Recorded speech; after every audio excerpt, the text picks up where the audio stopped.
Hello everyone, I am Aurobindo. तो आप सभी के लिए लेकर आए हैं एसए का जो पूरा पैटर्न है पीसीएस जे की जो बच्चे तैयारी कर रहे हैं, और उनके लिए एक विशेष बात हो गई है कि एसए को कैसे तैयार करना है। तो उसी सीरीज को हम लोग आगे बढ़ाते हैं। इससे पहले जो मैंने आपको पढ़ाया था, मैंने आपको नाउन के बारे में पढ़ाया था और मैंने बताया था कि नाउन का एक बहुत ही उपयोगी बात यह है नाउन के साथ कि नाउन का प्रयोग सब्जेक्ट और ऑब्जेक्ट बनाने के लिए किया जाता है। लास्ट वीडियो में जो मैंने आपको पढ़ाया था, जो कि डिस्क्रिप्शन में भी दिया हुआ है, आप वहां से देख सकते हैं कि लास्ट वीडियो के अंदर मैंने आपको पढ़ाया कि नाउन एंड काइंड्स, फिर noun and number, noun and person, noun and gender, इतनी चीजें मैंने आपको पढ़ाई थी। उसमें एक छोटी सी चीज रह गई थी, वो मैं आपको बताकर फिर हम प्रोनाउन के पार्ट पर आते हैं। लास्ट टाइम पर मैंने आपको बताया था कि देखिए सेंटेंस को बनाने के लिए तीन चीजों की जरूरत है, एक सब्जेक्ट, वर्ब और ऑब्जेक्ट। अब इसमें आवश्यक ये है कि सब्जेक्ट और ऑब्जेक्ट बनेंगे कैसे। तो सब्जेक्ट और ऑब्जेक्ट ये आपके नाउन और प्रोनाउन से बनते हैं। इसीलिए मैंने लास्ट वीडियो में जो आपको पढ़ाया वो मैंने आपको नाउन से संबंधित चीजें पढ़ाई। नाउन में एक बहुत ही छोटी सी बात रह जाती है जो कि नाउन एंड केस में आता है, और वो आपका होता है जेनेटिव केस। जेनेटिव केस के अंदर में एक इंपॉर्टेंट बात है, देखिए तो वो नाउन का वो जो छोटा सा हिस्सा जो बच गया था, जैसे नाउन के अंदर में जो पार्ट्स आते हैं, तो क्या क्या पार्ट्स आते हैं। आपने देखा कि नाउन एंड काइंड्स आता है, नाउन एंड काइंड्स। फिर अगली चीज जो आती है वो आती है आपकी noun and number, singular number, plural number. अगली चीज नाउन एंड जेंडर, फिर नाउन एंड पर्सन, और फिर नाउन एंड केस। तो इतनी सारी चीजें आती है। मैंने आपको लास्ट वीडियो में noun and kinds, noun and number, noun and gender, noun and person ये आपको पढ़ाया। अगली चीज आपकी हो गई केस। केस में वैसे तो केस 5 होते हैं, nominative case, objective case, dative, vocative, generative. लेकिन मैं ये सारे ना पढ़ाकर जो आपके लिए बहुत जरूरी चीज है सिर्फ मैं वो आपको पढ़ाता हूँ, ठीक है। देखिए केस के अंदर में 5 चीजें होती है। केस आपके 5 होते हैं। सबसे पहला आपका हो गया नॉमिनेटिव केस। नॉमिनेटिव केस ये आपके लिए बहुत आवश्यक नहीं है, लेकिन आप ये समझ लीजिए कि जब किसी नाउन को सब्जेक्ट की तरह से यूज करते हैं तो उसी को हम नॉमिनेटिव केस कहते हैं। अगली चीज हो गई आपकी ऑब्जेक्टिव केस, ऑब्जेक्टिव। अगला आपका हो गया डेटिव, वोकेटिव और जेनेटिव। जेनेटिव के अंदर में ही आपको अपॉस्ट्रोफी और एस आपको पढ़ाया जाता है, जिसमें 3-4 छोटी छोटी बातें हैं, वो आपको याद करना बहुत ही जरूरी है। देखिए सबसे पहले तो नॉमिनेटिव केस मैंने क्या बताया कि जब किसी नाउन को आप सब्जेक्ट की तरह से यूज करें, नाउन या प्रोनाउन, जैसे राम गोज टू स्कूल, तो इसमें राम को कैसे यूज किया गया, सब्जेक्ट की तरह से। इसीलिए इसका केस क्या हो गया, इसका केस हो गया नॉमिनेटिव। ठीक है, ये आपके परीक्षा के लिए ये बहुत जरूरी नहीं है कि आपके एग्जामिनेशन में ये बात आएगी। हम सीधे वहां पे चलते हैं जो आपको जरूरत पड़ने वाली। अगली बात हो गई ऑब्जेक्टिव और डेटिव केस। तो ऑब्जेक्टिव डेटिव केस में ऑब्जेक्ट के बारे में पढ़ाया गया है, तो ये आपके लिए जानना जरूरी है। देखिए मैं बहुत ही सरल शब्दों में आपको पढ़ाऊं कि देखिए जो ऑब्जेक्ट होता है, ऑब्जेक्ट जिसको कर्म कहते हैं, ऑब्जेक्ट मीन्स वन, कि जब सब्जेक्ट कोई एक्शन को परफॉर्म करता है तो उसके बाद उसका कोई रिजल्ट होता है, वो जो रिजल्ट है वह उसका ऑब्जेक्ट है। इसलिए रिज्यूमे में आप लिखते हैं ऑब्जेक्टिव, कि हमारा उद्देश्य क्या है, हमारा ऑब्जेक्टिव क्या है। क्यों ऑब्जेक्टिव लिखते हैं रिज्यूमे में, जिससे पता चल जाता है कि आप एक्शन क्या करेंगे, एक्शन क्या करेंगे ये पता चल जाता है, फिर आप इंसान कैसे हैं। तो इस तरह से आपका ये ऑब्जेक्टिव और फिर आपका एक्शन और उससे वो डिटेक्ट हो जाता है। इसीलिए रिज्यूमे के अंदर में सबसे पहले हम लोग ऑब्जेक्टिव लिखते हैं। तो ऑब्जेक्ट 2 प्रकार के होते हैं, ये थोड़ा सा आप जान लेंगे तो आपके लिए अच्छा होगा। जैसे हमने बोला ही गेव अ बुक, क्या आप इसमें ऑब्जेक्ट बता सकते हैं क्या है? आसान है, कोई प्रॉब्लम। देखिए सब्जेक्ट है, ये आपका वर्ब है, और ये आपका पार्ट क्या हो गया, ये आपका ऑब्जेक्ट। बहुत ध्यान से आप देखते रहिएगा। अगली बात क्या है, ही गेव मी, इसमें ऑब्जेक्ट क्या है, ये सब्जेक्ट ही हो गया, गेव आपका वर्ब हो गया, और मी आपका क्या हो गया, ये आपका ऑब्जेक्ट हो गया। तो ऑब्जेक्ट ये दोनों हो गया, अ बुक और मी। अगर हम इन दोनों को मिलाकर लिखते हैं तो कैसे लिखेंगे बताइए, he gave me a book. ये दो चीजें लिख गई। He gave me a book, इसमें कितने ऑब्जेक्ट हो गए? दो ऑब्जेक्ट हो गए, एक आपका मी हो गया और एक आपका अ बुक। मुझे इसमें आपको सिर्फ दो बातें बतानी है, बहुत जरूरी है। देखिए generally he gave me a book ऐसा हम लोग लिखते हैं, लेकिन आप ऐसे राइटिंग के समय जब आप राइटिंग कर रहे हो, किसी बात पे आप बहुत जोर देना चाहते हैं, किसी बात को बहुत ही प्रभाव में लेना चाहते हैं, बहुत इफेक्ट पैदा करना चाहते हैं, तो आप क्या कर सकते हैं कि आप ये जो नॉन लिविंग ऑब्जेक्ट है, नियम क्या है कि दो ऑब्जेक्ट के आने पर पहले लिविंग ऑब्जेक्ट को रखते हैं और फिर नॉन लिविंग ऑब्जेक्ट को रखते हैं। जैसे ये आपके दो ऑब्जेक्ट आए तो पहले मी को रखा और फिर अ बुक को रखा। लेकिन अगर आप किसी पे एक प्रभाव देना चाहते हैं तो क्या कर सकते हैं? अ बुक को पहले रख सकते हैं, लेकिन उसकी एक शर्त है, अगर आप अ बुक को पहले रखेंगे तो TO2 को लगाना पड़ेगा। तो क्या हो जाएगा? He gave a book to me. ठीक है, तो अगर आप किसी भी ऑब्जेक्ट पर एक विशेष प्रभाव आप डालना चाहते हैं, मान लीजिए कि वो आपका नॉन लिविंग है, ठीक, बाद में आ रहा है, तो आप उसको पहले रख सकते हैं। इसके लिए आपको टू का प्रयोग करना पड़ेगा। एक ये बात आपके लिए जाननी जरूरी है, और दूसरी बात आपके लिए जाननी जरूरी है कि कुछ ऐसे एक्शन वर्ड होते हैं जिनका मेकिंग मीनिंग आता है। जैसे मान लीजिए हमने बोला मेक, प्रिपेयर, क्रिएट, मतलब जिसमें मेकिंग जैसी कोई बात आ रही है कि कुछ समथिंग इज गोइंग ऑन, कि कुछ बन रहा है, कुछ प्रिपेयर हो रहा है। ऐसे एक्शन वर्ड के आने पर अगर मान लीजिए दो ऑब्जेक्ट आते हैं, ठीक, तो इसमें बिल्कुल पहली बार में पहले नॉन लिविंग को, फॉर और फिर लिविंग ऑब्जेक्ट को लगाते हैं। ये दो बातें हैं। तो ये क्या हो गया आपका, ये आपका वर्क मान लीजिए आ गया, तो आप क्या करेंगे? नॉन लिविंग ऑब्जेक्ट को लेंगे, नॉन लिविंग ऑब्जेक्ट, फिर फॉर लेंगे और फिर लिविंग ऑब्जेक्ट को लगाएंगे। ये जो दोनों बातें मैंने आपको बताई है, एक इधर ये बात कि पहले लिविंग ऑब्जेक्ट को रखते हैं और फिर नॉन लिविंग ऑब्जेक्ट को रखते हैं, ये एक चीज हो गई। दूसरी चीज हो गई कि अगर आप नॉन लिविंग को आगे रखना चाहते हैं तो क्या लगाएंगे? टू लगाएंगे। तो ये फर्स्ट थिंग ये हो गई, सेकेंड ये हो गई, और थर्ड ये हो गई। ये क्या है? ये ऑब्जेक्ट सेटलमेंट है कि अगर दो ऑब्जेक्ट आ जाए तो आप उसको कैसे रखेंगे, कैसे लिखेंगे, आप क्या उसका तरीका होना चाहिए। तो बस इसके अलावा और कोई ऑब्जेक्ट सेटलमेंट पूरी ग्रामर में कहीं नहीं है। तो ये छोड़ना नहीं है इसको, इसीलिए मैं पढ़ा रहा हूं ताकि आपसे कोई गलती ना होने पाए जब आप वाक्य बना रहे हैं, जब आप सेंटेंस बना रहे हैं। तो देखिए इसमें आप ध्यान रखिएगा, जैसे मान लीजिए हमने बोला ही प्रिपेयर्ड, ठीक है, अभी क्या करेंगे? अ plan for us. He prepared a plan. A plan आपका क्या हो गया? नॉन लिविंग, और ये आपका लिविंग। एक और खास बात समझ लीजिए कि जैसे ये जो आपका चीज है, इसमें क्या किया आपने? पहले लिविंग और फिर नॉन लिविंग को आप लेकर आए, लेकिन आप चाह रहे थे कि नॉन लिविंग पे कुछ आपको इफेक्ट ले आना है, तो आपने क्या किया? पहले नॉन लिविंग को लिया, टू लगाया, और फिर ऐसे बहुत कर सकते हैं। जैसे ही टीचेस मी, अगर एक ही ऑब्जेक्ट है तो कुछ भी करने की जरूरत नहीं है। ही टीचेस मी या ही टीचेस मी इंग्लिश, आप इसको ऐसे भी लिख सकते हैं, he teaches English to me, ये एक तरीका हो गया। लेकिन जब कोई ऐसा वर्ड आ जाए, ऐसा कोई एक्शन वर्ड आ जाए जिसमें प्रिपेयर जैसी कोई चीज आ गई है, तो फिर ये क्या करेंगे? तो फिर हम लोग इस तरह से रखते हैं, he prepared a plan for अस।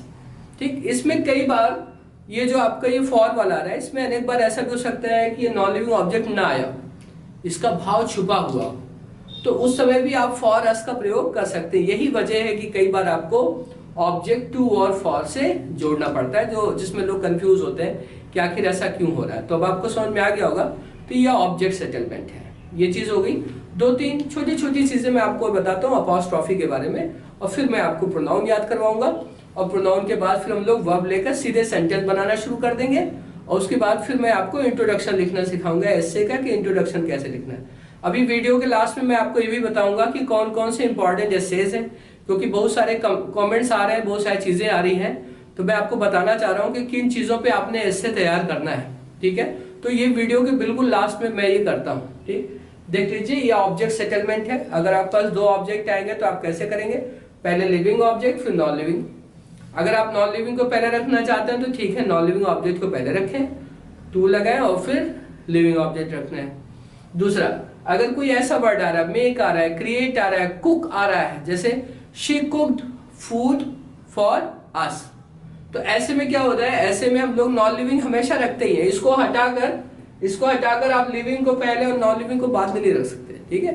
तो ये ऑब्जेक्ट सेटलमेंट का है, कहीं आपसे ऑब्जेक्ट सेटलमेंट में गलती ना हो, इसलिए मैंने आपको ये पढ़ाया है, बेहद जरूरी है, इसको आप तैयार कर लीजिए। अब मैं आपको बताता हूँ कुछ बहुत जरूरी बातें। अपॉस्ट्रोफी एस में तो कई सारी चीजें हैं, लेकिन कुछ बेहद जरूरी है जो आपको जानना ही जानना है, ठीक है। तो चलिए अब वो हम लोग देखते हैं। केस में मैंने आपको 5 चीजें बताई थी। नॉमिनेटिव केस, कि जब किसी नाउन को सब्जेक्ट की तरह से यूज किया जाए, नाउन या प्रोनाउन। और अगली चीज मैंने आपको पढ़ाई है ऑब्जेक्टिव या डेटिव केस, जिसमें ऑब्जेक्ट सेटलमेंट के बारे में पढ़ाया गया है, वो मैंने आपको बता दिया। वोकेटिव केस होता है जब किसी नाउन को पुकारा जाए, Dinesh what are you doing, Ramesh where are you going. तो आप ये समझ के रखिए कि अगर आप किसी भी नाउन को आगे या पीछे लगाते हैं पुकारने के लिए, तो कभी आपका रॉन्ग नहीं होगा, बिल्कुल फ्रीडम के साथ आप लगा सकते हैं। अगली जो बहुत जरूरी बात है उसके अंदर में जेनेटिव केस। जेनेटिव केस देखिए, जेनेटिव केस क्या होता है। जेनेटिव केस आपको ये सिखाता है कि किसी नाउन पर अधिकार कैसे दिखाएं। तो नाउन पर अधिकार दिखाने के लिए क्या तरीके हैं, अब इसी बहाने आपको पता चल जाएगा। किसी नाउन पर अगर अधिकार दिखाना है तो आप कैसे दिखाएं। 3 तरीके बताए गए हैं, 3 तरीके आपको बताए गए हैं। एक आपका बताया गया है पजेसिव वर्ड्स, कि पजेसिव वर्ड्स के जरिए आप किसी भी नाउन पर अधिकार दिखा सकते हैं। पजेसिव वर्ड्स कौन से, वही जो आपने अभी पर्सन में पढ़े हुए हैं, जैसे आपका my, our, your, his, her, its, ones, their, ये आपके पजेसिव वर्ड्स हैं। इनसे आप किसी भी नाउन पर आप अधिकार दिखा सकते हैं, ठीक है ना। अब देखिए इसमें कई बार लोगों को भ्रांतियां हो जाती हैं, कंफ्यूजन हो जाता है कि माई दिया हुआ है तो हम सिंगुलर नाउन पर अधिकार दिखाएं, ऐसा नहीं है। किसी भी एक व्यक्ति का अधिकार कई सारी चीजों पे हो सकता है, इसलिए ये आपका कभी गलत नहीं होता है। कभी आप इस तरफ न सोचिएगा कि ये आपका गलत हो जाएगा। माई बुक्स भी आपका सही होगा और माई बुक भी आपका सही होगा, ठीक है। एक व्यक्ति की एक किताब है, एक व्यक्ति की कई किताबें हैं, कई पुस्तकें हैं, ठीक है। उसी तरह से जैसे मान लीजिए कि हमने बोला देयर फादर, अब ऐसा नहीं कि देयर दिया तो फादर्स लिखने की जरूरत है, नहीं, कई सारे बच्चों के एक पिता, कई सारे लोगों के एक पिता, ठीक है। तो ये आपका कभी गलत नहीं होता। जैसे देयर पेरेंट्स, देयर पेरेंट्स, तो ये आपका रॉन्ग नहीं होता है, ठीक। तो एक तो ये बात हो गई, एक ये तरीका है। दूसरा तरीका ऑफ का, ऑफ लगाकर आप किसी भी चीज पर अधिकार दिखा सकते हैं। और तीसरा हो गया अपॉस्ट्रोफी एंड एज, ये इतनी सारी चीजें, ठीक है। ऑफ लगाकर अपॉस्ट्रोफी एज कैसे, देखिए जैसे राम्स बुक, राम्स बुक का क्या तात्पर्य है, राम की किताब। लेकिन अगर इसी बात को आप ऑफ से कहना चाहते हैं तो इसमें ऑनर पहले आता है, यही ध्यान रखिएगा। अपॉस्ट्रोफी में ऑनर जो मालिक है वो पहले आता है, लेकिन ऑफ में ऑनर ऑफ के बाद जाता है, ये बनता है the book of Ram, the book of Ram, ठीक। अब देखिए इसमें छोटे छोटे कई सारे रूल्स हैं, तो मैं 2-3 रूल्स आपके लिए ले लूं जो बहुत ही जरूरी है आपके लिए। देखिए एक तो ये हम लोग लिविंग के साथ लगाते हैं, लेकिन नॉन लिविंग के साथ आप लगा सकते हो, कोई प्रॉब्लम नहीं है। आपको अपने कंपटीशन में वो गलत करने की जरूरत नहीं है, क्योंकि आपके कंपटीशन में जो आप ऐसे लिखने वाले हैं उसमें ज्यादातर नॉन लिविंग चीजें ऐसी हैं जो कि एक्शन करती हैं, तो इस वजह से उसमें पर्सोनिफिकेशन हो जाएगा, मानवीकरण, वो आपका गलत नहीं होगा। क्योंकि अगर नॉन लिविंग वस्तुएं या नॉन लिविंग दिखने वाली या उसके जैसे नाम जैसी बॉडी अगर एक्शन करने का काम कर रहे हैं तो आप उनके साथ अपॉस्ट्रोफी एस का यूज कर सकते हैं, तो ऐसा आप कर सकते हैं, ठीक। अगली बात क्या है कि जैसे मान लीजिए कि अगर किसी कॉमन नाउन के साथ आप लगा रहे हैं अपॉस्ट्रोफी एस, तो पहले कॉमन नाउन का हम लोग प्लूरल बनाते हैं। जैसे ये चाइल्ड्स पार्क, ये लिख रहे हैं तो ये रॉन्ग होगा, इसकी जगह पे क्या होगा, चिल्ड्रंस पार्क। ऐसा क्यों, वाई सो, ऐसा क्यों, ऐसा इसलिए है क्योंकि चाइल्ड एक कॉमन नाउन है, तो कॉमन नाउन का पहले प्लूरल बनाकर और फिर उसमें अपॉस्ट्रोफी एस का यूज किया जाता है, उसे सिंगुलर में नहीं यूज कर सकते। हाँ एक तरीका है, क्या तरीका, तरीका ये है कि अगर आप उससे पहले पजेसिव का यूज कर लें या आप आर्टिकल का यूज कर लें, आप द का यूज कर लें, तो आप कैसे भी कर सकते हैं, क्योंकि उसके बाद फिर क्या वो स्पेसिफिक हो जाता है, जैसे मान लीजिए कि अगर द चाइल्ड्स पार्क कर दें, द चाइल्ड्स पार्क, तो इसका तात्पर्य क्या है? What is the meaning of it? Meaning इसका ये है कि एक पर्टिकुलर बच्चे का पार्क है, वो कुछ खास बच्चों का पार्क है। और फिर क्या, फिर दोनों ही चीजें इसमें पॉसिबल है। ये आपका सही हो गया। ये बस एक छोटी सी बात इसमें और बताएंगे, वैसे तो बहुत सारे रूल्स है अपॉस्ट्रोफी इसमें, हम आपको वो बता रहे हैं जो आपके लिए बेहद जरूरी है। और फिर उतने रूल्स के साथ में हम लोग अपना ऐसे लिखना शुरू कर देंगे। अगली चीज आपकी होगी, तीसरी बात हमने ये बताना है कि अगर किसी कॉमन नाउन का प्लूरल बनाने पर, while you are making the plural of any common noun and you get s letter at the end, और आपको s बाद में मिल जाए, जैसे बॉय का आपने प्लूरल बनाया तो क्या बन गया बॉयज, गर्ल का बनाया गर्ल्स, तो फिर उसमें दोबारा s लगाने की जरूरत नहीं है, बॉयज हॉस्टल। ठीक है, जैसे हमने बोला, जैसे हैप्पी टीचर्स डे बोलते हैं, तो ये गलत है, ये जो लिखते हैं हर जगह लिखा होता है, ये नहीं राइट होगा, आपने लिखना पड़ेगा टीचर्स और फिर डे, ऐसे लिखना पड़ेगा। ठीक है, तो ये 3-4 बातें आप ये याद रखिएगा। तो चलिए, नाउन की आपकी पूरी तैयारी हो चुकी है और नाउन मैंने काइंड्स पढ़ा दिया है बहुत ही शॉर्ट में, बिना टाइम आपका बर्बाद किए हुए। फिर जेंडर पढ़ाया है, नंबर पढ़ाया है, पर्सन पढ़ाया है। केस में बहुत जरूरी था, जैसे ऑब्जेक्ट का सेटलमेंट, क्योंकि वो आपकी गलती होगी तो वो ठीक नहीं होगा, और प्लस अपॉस्ट्रोफी। अब इतनी चीजें आप नाउन से बिल्कुल तैयार हैं। अब अगली चीज आती है प्रोनाउन। मैं प्रोनाउन को बहुत ही शॉर्ट में लिखकर आपको याद करवा देता हूँ। उन नाउन को, नाउन और प्रोनाउन दोनों को आप याद कर लीजिए, फिर आपके सब्जेक्ट और ऑब्जेक्ट आपके बनने लगेंगे। फिर तुरंत हम लोग वर्ब शुरू करेंगे और आपका सेंटेंस मेकिंग स्टार्ट हो जाएगा। सेंटेंस मेकिंग स्टार्ट करते ही हम लोग ऐसे का इंट्रोडक्शन, मेन बॉडी, कंक्लूजन कैसे लिखा जाएगा, कैसे बनेगा, हम लोग इस पे काम करना शुरू कर देंगे। तो चलिए अब शुरू करते हैं प्रोनाउन। चलिए, अगली चीज जो हमारी हो गई, वो अगली चीज हमारी होती है प्रोनाउन।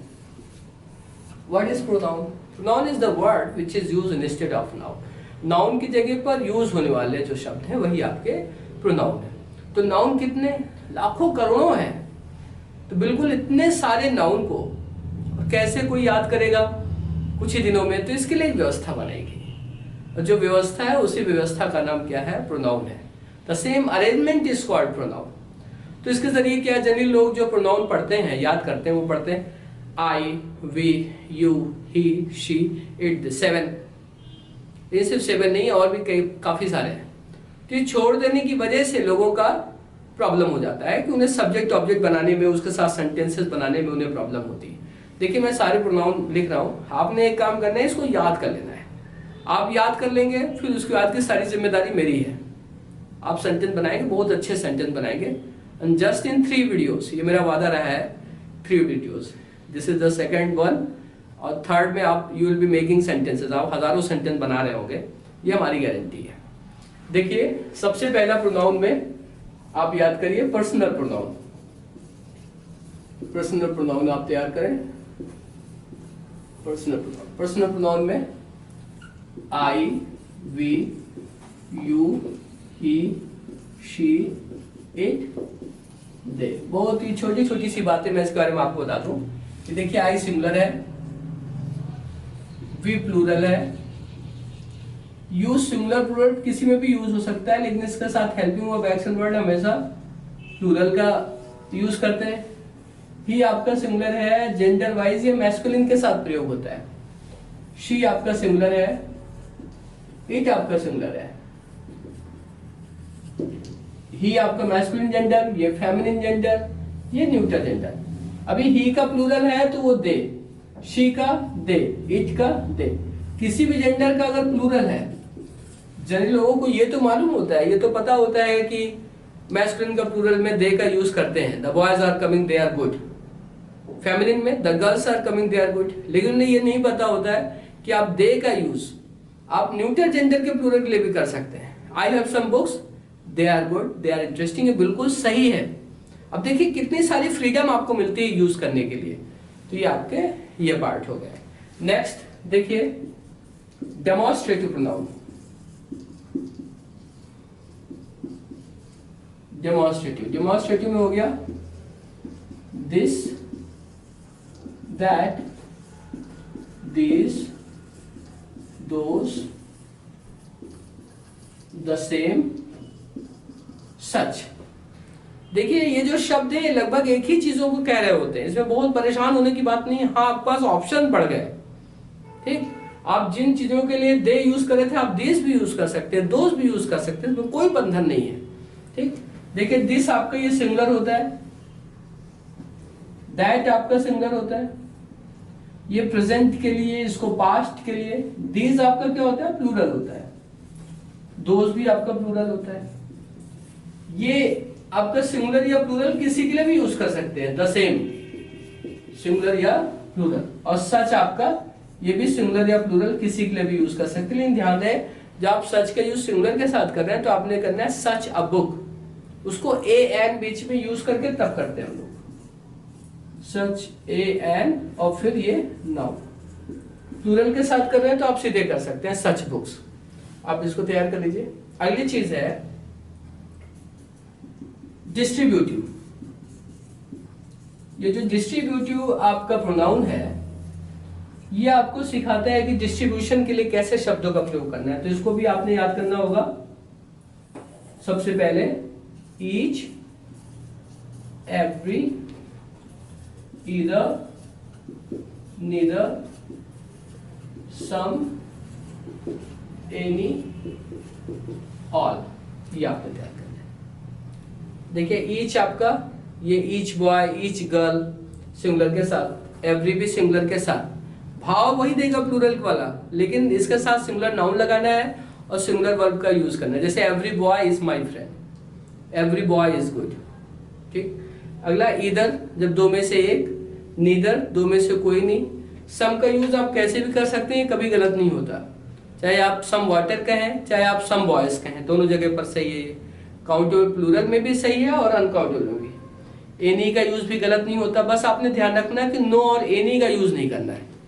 नो प्लस एनी जो जनरली लोग यूज करते हैं, ये आपका गलत होता है, ये आपका गलत होता है। ये आपने तैयार कर लेना है, ठीक है। नेक्स्ट देखिए, फिर आपने तैयार करना चाहिए इंट्रोगेटिव वर्ड्स। इंट्रोगेटिव वर्ड्स क्योंकि ये क्वेश्चन पूछने के काम में आते हैं। Next interrogative pronoun, interrogative pronoun. ये वर्ड्स आप याद कर लीजिए, ये आपके सेंटेंस बनाने के लिए बहुत उपयोगी सिद्ध होंगे। देखिए where, when, what, how, why, who, whom, whose, which, how much, how many। देखिए ये आपके रिपोर्ट राइटिंग में भी काम आएंगे कभी, अगर आपको रिपोर्ट राइटिंग लिखनी हो। देखिए ये क्रम है, वेयर कहाँ हुआ, where, when, what, how, why, who, whose, which. देखिए 5 वर्ड्स हो गए। ये किसी भी घटना, दुर्घटना, अच्छी बात की रिपोर्ट करते हैं। वेयर कहाँ पर हुआ, वेयर कब हुआ, व्हेन। न्यूज भी ऐसे शुरू होती है, जैसे लिखा लखनऊ, मुंबई, फ्राइडे, संडे। तो ये क्या, मुंबई ये आपका वेयर हुआ, फ्राइडे लिखा तो ये क्या हो गया, व्हेन हो गया। फिर क्या हुआ उसको एक लाइन में बताता है, जो भी हुआ। ये हो गया व्हाट। फिर डिटेल इंफॉर्मेशन लेकर आता है, वो हुआ हाउ, क्यों हुआ, why. Where, when, what, how और व्हाई, ये 5 चीजें ही हो गई। उसके बाद में आपने 4 चीजें याद रखी है। हु के 3 फॉर्म होते हैं, हु, हुम और हुज। ये काम आएगा आपके। हु सब्जेक्ट फॉर्म, हुम आपका ऑब्जेक्ट फॉर्म और हुज आपका पजेसिव फॉर्म। नेक्स्ट हो गया विच। हु ह्यूमन बीइंग के लिए होता है और बाकी जितने बच गए उसको हम किससे आइडेंटिफाई कर सकते हैं, विच से। तो ये आपका हो गया हु, हुम, हुज, विच। और फिर हाउ मच अनकाउंटेबल के लिए सिंगुलर, और अगला हाउ मेनी आपका प्लूरल के लिए। ये इतनी सारी बातें हो गई। फिर नेक्स्ट का जो पार्ट है वो हमारा इंडेफिनिट प्रोनाउन है। देखिए उसमें क्या है, indefinite pronoun. What is indefinite pronoun? When the things are not definite. जब वो चीजें डेफिनिट नहीं है तो हमें एक ऐसा प्रोनाउन चाहिए जो उन संख्या को कवर कर सके। जैसे बोले कि सभी लोग आ रहे हैं, you don't know that how many guys are coming, तो उस टाइम पे हमें इंडेफिनिट प्रोनाउन चाहिए होता है। तो इसमें क्या क्या है वो देख लेते हैं। देखिए, एवरीबॉडी, नोबॉडी, समबॉडी, एनीबॉडी। अब इसी में बॉडी को आप चेंज करेंगे, 1 कर देंगे तो आपका नेक्स्ट मिल जाएगा आपको everyone, no one, someone, anyone. Next आपका नॉन लिविंग के लिए हो गया, that is everything, nothing, something and anything. ये बात हो गई। तो ये आपके 12 हो गए, ये आपने याद रखना है। देखिए, ये आपका लिविंग के लिए होगा और ये आपका नॉन लिविंग के लिए होगा। इनके लिए कुछ बहुत खास बात ये हो गई कि एक तो आप ये समझ गए जी, ये लिविंग के लिए और ये आपका नॉन लिविंग के लिए। प्लस आपने ये बात ध्यान रखना है कि इनको जब आप सब्जेक्ट बनाएंगे तो इनके लिए हमेशा सिंगुलर हेल्पिंग वर्ब का यूज करते हैं, हमेशा सिंगुलर वर्ब का यूज करेंगे आप। एक चीज ये जो लिविंग है इसका जो पजेसिव होता है, पजेसिव जैसे आई का माई, वी का आवर, दे का देयर, इट का इट्स, उसी तरह से इसका पजेसिव होता है हिज या हर। इसके अतिरिक्त हम कुछ भी यूज नहीं कर सकते हैं, आपको हिज या हर यूज करना है। और लास्ट आपका जो पार्ट हो गया वो हो गया possessive pronoun. Possessive pronoun, possessive pronoun में हो गया आपका माइन, आवर्स, योर्स, हर्स और देयर्स। अभी जितने मैंने आपको प्रोनाउन बताए हैं, जैसे एक मैंने आपको पर्सनल प्रोनाउन बताया, पर्सनल प्रोनाउन में क्या है, I, we, you, he, she, it, they, ये आपने याद कर लेना है, ठीक है। और सब कुछ याद करिए, आप हेडिंग भी याद करिए, क्योंकि हेडिंग ये बताता है कि एग्जैक्टली ये जो अंदर का प्रोनाउन है ये क्या वर्क करने वाला है। तो ये आपका पर्सनल प्रोनाउन हो गया। नेक्स्ट आपका पार्ट हो गया डेमोन्स्ट्रेटिव। डेमोन्स्ट्रेटिव मतलब डेमो देना, संकेत करना। जब किसी चीज को आपको संकेत करना होगा तो आपको उनकी जरूरत पड़ेगी, जैसे this, that, this, those, the same, such. फिर नेक्स्ट आपने पढ़ा डिस्ट्रीब्यूटिव प्रोनाउन। डिस्ट्रीब्यूटिव आपका क्या है, ईच, एवरी, ईदर, नीदर, सम, एनी, नन, ऑल, ये आपके डिस्ट्रीब्यूटिव है। फिर नेक्स्ट आपने इंट्रोगेटिव तैयार कर लिया, where, when, what, how, why, who, whom, whose, which, how much, how many. अगर याद नहीं है तो जरूर उसको याद कर लें, क्योंकि इसी के सहारे, इसी के माध्यम से आप सेंटेंसेस के और हजारों लाखों सेंटेंसेस का आप क्रिएशन कर सकते हैं। और नेक्स्ट फिर आपका पार्ट हो गया, फिर मैंने बताया इंट्रोगेटिव प्रोनाउन क्या हो गया, where, when, what, how, why, who, whom, whose, which, how much, how many. और फिर आपका अगला पार्ट हुआ आपका indefinite pronoun, everybody, nobody, somebody, anybody, everyone, no one, someone, anyone. और फिर नॉन लिविंग के लिए एवरीथिंग, नथिंग, समथिंग, एनीथिंग। फिर अगला आपका पजेसिव हो गया, mine, ours, yours, hers, theirs. इसमें रिलेटिव भी है, तो रिलेटिव के लिए बस आप एक चीज आप याद कर लें। देखिए, रिलेटिव में तो कई सारी चीजें आती है रिलेटिव प्रोनाउन में, लेकिन आप रिलेटिव प्रोनाउन में अगर आपको सिर्फ दैट याद है किसी को रिलेट करने के लिए, देखिए हिंदी में जब आप रिलेट करते हैं किसी को तो एक ही वर्ड है, जो। वो जो किताब खरीदी थी, वो जो मामला हुआ था, वो जो लड़का मिला था, वो जो बात हुई थी, तो ये जो बार बार यूज कर लेना, ठीक है।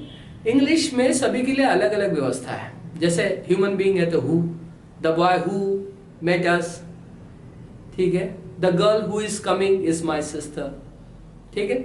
या नॉन लिविंग है the book which we purchased, ठीक है। और एक होता है दैट।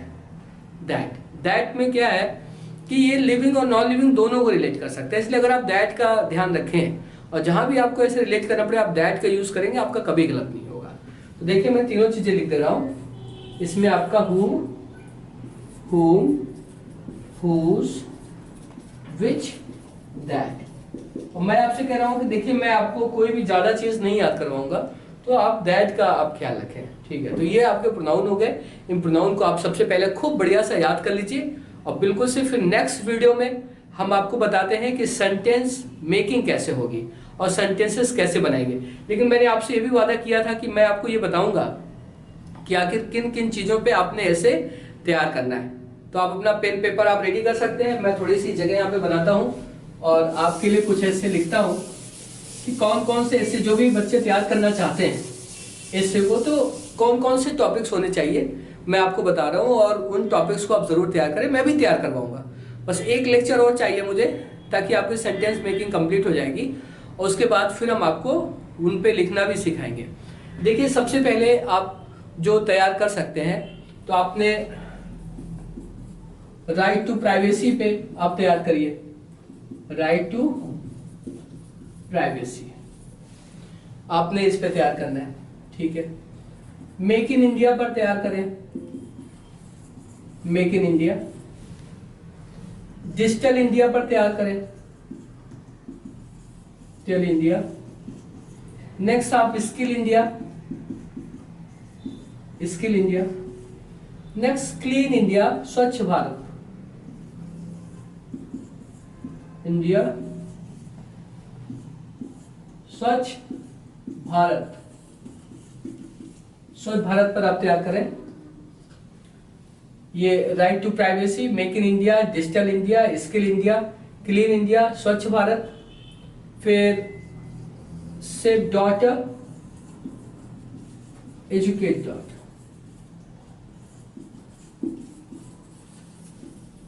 बेटी बचाओ और बेटी पढ़ाओ, आप इस पे तैयार करिए। और लास्ट आपका हो गया आयुष्मान भारत, आयुष्मान भारत। इनमें से एक ऐसे आपका जरूर आ जाएगा। तो आप इन चीजों पे आप तैयार करें। राइट टू प्राइवेसी पे आप तैयार कर लें, मेक इन इंडिया पे आप तैयार कर लें, क्योंकि काफी सारे बच्चे पूछ रहे थे कि ऐसे हम किस पर तैयार करें, किन चीजों पे आपके ऐसे तैयार करने चाहिए। तो हम ऐसे आपको लिखना ही बताएंगे कि कैसे लिखना, बिल्कुल 1-2 दिन में आप सीख जाएंगे, उसमें कोई आपको प्रॉब्लम नहीं होगी। अभी सेंटेंस मेकिंग पे हम लोग वर्क कर रहे हैं। अगला वीडियो हमारा सेंटेंस मेकिंग पे और सेंटेंस को कैसे अरेंज करना है, कैसे ऑर्गेनाइज करना है, एक जरूरी बात है। उसके बाद फिर आप हजारों ऐसे आप बना सकते हैं। तो आपने अभी अगर जो बच्चे तैयार करना चाहते हैं, तो राइट टू प्राइवेसी पे तैयार करें, मेक इन इंडिया पर, डिजिटल इंडिया पर, skill India, clean India, Swachh Bharat, save daughter, educate daughter, Beti Bachao Beti Padhao, और नेक्स्ट आपका आयुष्मान भारत। आप इतने पर तैयार कर लें। हम नेक्स्ट वीडियो में फिर आपसे मिलते हैं सेंटेंस मेकिंग के लिए। Thank you so much.